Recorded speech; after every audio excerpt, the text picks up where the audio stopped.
جی جی شیخ رشید صاحب بھی ہمیں جوائن کر چکے ہیں۔ اور شیخ رشید صاحب، جی شیخ صاحب، آپ کیا سمجھتے ہیں کہ آج جو یوم سیاہ منا رہے ہیں ان کا یہ یوم سیاہ کتنا ہمارے لیے پیغام لاتا ہے، ہمیں کیا کرنے کو کہتا ہے، اور ہم کتنا اور آگے بڑھیں، اور کون سے ہمارے اقدامات ہونے چاہیے جو کشمیریوں کی آزادی کی منزل کو اور زیادہ قریب کر دیں؟ دیکھیں، کشمیری جو ہیں انہوں نے ایک داستان اپنے خون سے تحریر کی ہے، لال چوک سے لے کے ابا قتل تک اور زیندار تک اور شوپیاں تک۔ وہ ان کے لیے اب یہ زندگی اور موت کا سوال ہے، ہر گھر میں ایک شہادت ہے، اور ہمیں ان کی آواز زوردار طریقے سے اٹھائے رکھنا چاہیے۔ اور ہم نے جو یہ فیصلہ کیا ہے، جب تک 370 اور 15A یہ ختم نہیں کرتے ان سے کوئی بات چیت نہیں ہو سکتی۔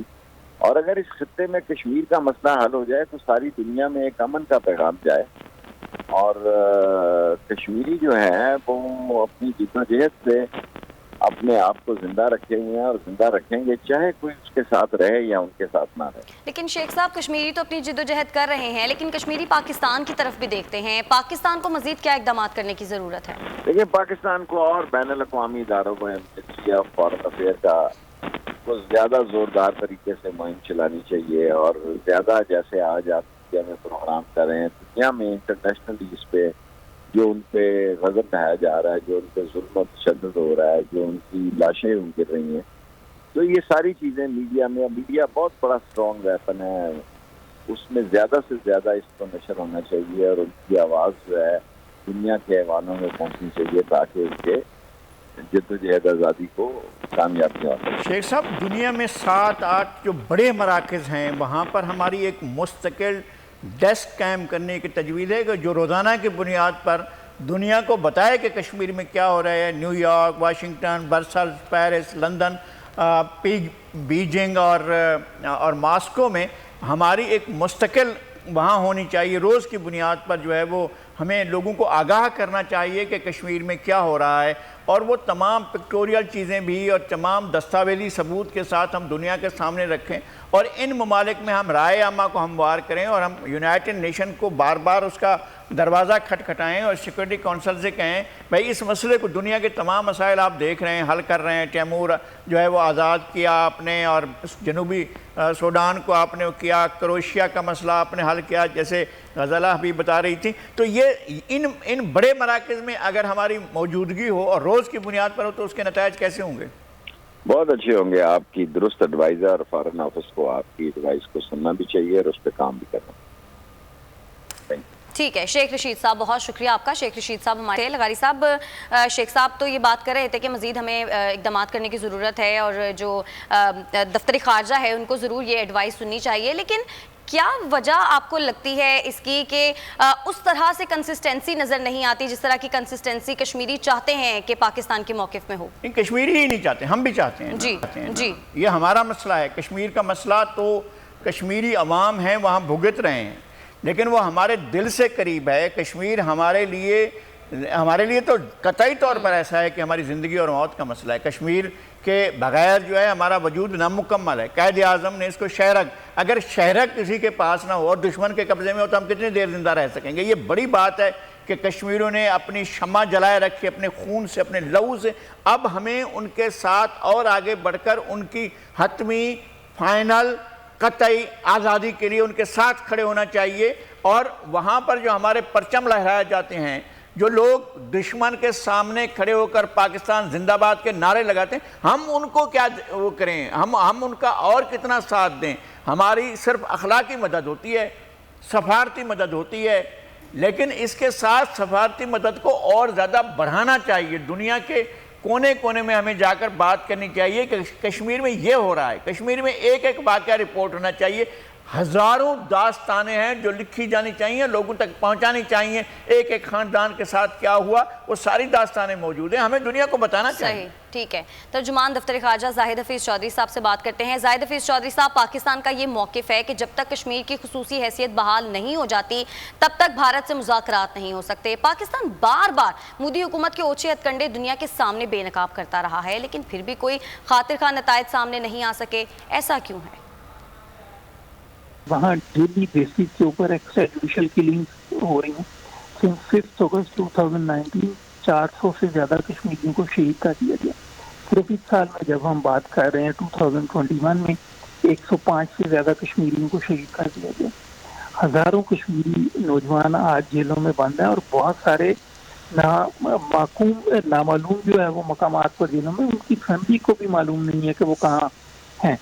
پھر جس طرح کولیکٹیو پنشمنٹ کے لیے میں نے آپ کو کہا کہ کشمیریوں کو گھروں کو جلا دیا جاتا ہے، ان کے گھروں کو ریز کر دیا جاتا ہے، ہم یہ سمجھتے ہیں کہ جب تک یہی وہاں پر صورتحال بہتر نہیں بنائی جاتی، جب تک بھارت اپنے غیر قانونی اقدامات کو واپس نہیں لیتا، اور پھر بھارت نے وہاں پر جو ان کی ڈیموگرافک اسٹرکچر کو چینج کرنے کے لیے غیر قانونی طور پر ہم سمجھتے ہیں کہ جو ڈومیسائل سرٹیفکیٹ ایشو کریں، جب تک بھارت یہ کشمیریوں کا آبادی کے تناسب کو تبدیل کرنے کے لیے جو غیر قانونی اقدامات لے رہا ہے، جب تک یہ سارے اقدامات بھارت واپس نہیں لیتا، اس وقت تک بھارت کے ساتھ بامانی اور نتیجہ خیز مذاکرات ممکن نہیں ہیں۔ ٹھیک ہے زاہد حفیظ چودھری صاحب۔ امجد ریٹائرڈ شعیب صاحب بھی ہمارے ساتھ موجود ہیں، جنرل ریٹائرڈ امجد شعیب صاحب۔ امجد شعیب صاحب، جس طرح سے پاکستان بات کرتا ہے ہمیشہ ڈائیلاگ کی، لیکن بھارت ہمیشہ بات کرتا ہے طاقت کے استعمال کی، اور بھارت نے ہمیشہ مسائل کو طاقت کے ذریعے حل کرنے کی کوشش کی اور طاقت سے کبھی مسئلے حل نہیں ہوئے۔ اس کی سب سے بڑی مثال امریکہ کی اتنی بڑی فوج افغانستان میں موجود ہونا اور اس کے بعد وہاں سے اس کا انخلا ہے۔ پاکستان نے جس طرح سے ہمیشہ ڈائیلاگ کی بات کی ہے، آپ کو لگتا ہے کہ بھارت افغانستان اور امریکہ کی یہ والی جو صورتحال ہے اس کے بعد کشمیر کے معاملے میں اپنی کوئی اسٹریٹجی تبدیل کرنے کی کوشش کرے گا؟ دیکھیں، ہمیں اپنی اسٹریٹجی تبدیل کرنی چاہیے۔ جی، اگر کشمیر کو ہم صرف ایک مسئلے کے طور پہ، ایک تنازع کے طور پہ دیکھیں اور پھر ہر حکومت آنے کے بعد کبھی اس پہ تھوڑی زیادہ کوشش کر دے، کبھی کم کوشش کرے، اور عام ایک تنازع کو عام طریقے سے جیسے ہم حل کرنا چاہتے ہیں وہ کام کرے، تو یہ تو کبھی بھی حل نہیں ہوگا اس طرح۔ اس کے لیے ایک پراپر پلان، ایک اسٹریٹجی چاہیے تھی، ایک حکمت عملی چاہیے تھی، اور جیسے میں نے کہا اس میں مختلف پہلوؤں پہ کام ہونا چاہیے تھا۔ آپ کو یاد ہوگا کہ فارن آفس نے کہا تھا کہ ہم اس کے لیے ایک اسپیشل ڈیسک یہاں بنا رہے ہیں، اور ہر ایمبیسی میں بھی ہوگا جو وہاں پہ کام کریں گے، لیکن وہ چیز آگے چلتی ہوئی نظر نہیں آئی۔ ہونا یہ چاہیے کہ مختلف پہلو جو ہیں اس کے لیے مختلف ٹیمیں تیار کی جائیں اور وہ کام کریں، جیسے قانون کا میں نے بات کی یا ہیومن رائٹس کی بات کی۔ ہم نے افغانستان کے لیے ایک پوائنٹ مین مقرر کیا ہوا ہے، محمد صادق صاحب موجود ہیں، کشمیر کے لیے کوئی نہیں کیا ہوا۔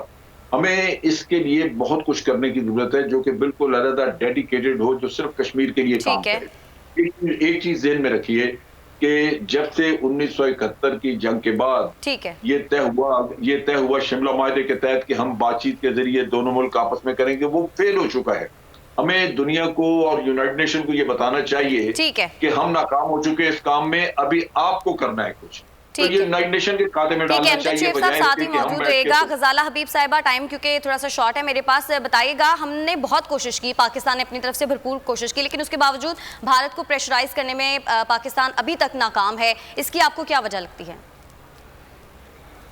مہوش، جیسا کہ میں زاہد حفیظ صاحب کی بھی بات سن رہی تھی، آپ کیوں سمجھتے ہیں کہ ایک فاشسٹ حکومت جس کا بنیادی مقصد ہی صرف نفرت اور شرانگیزی پھیلانا ہے اور کشمیر میں جبر اور تشدد کے تمام تر ہتھ کنڈے آزما رہی ہے، آپ اس سے مہذبانہ گفتگو کرنا چاہتے ہیں؟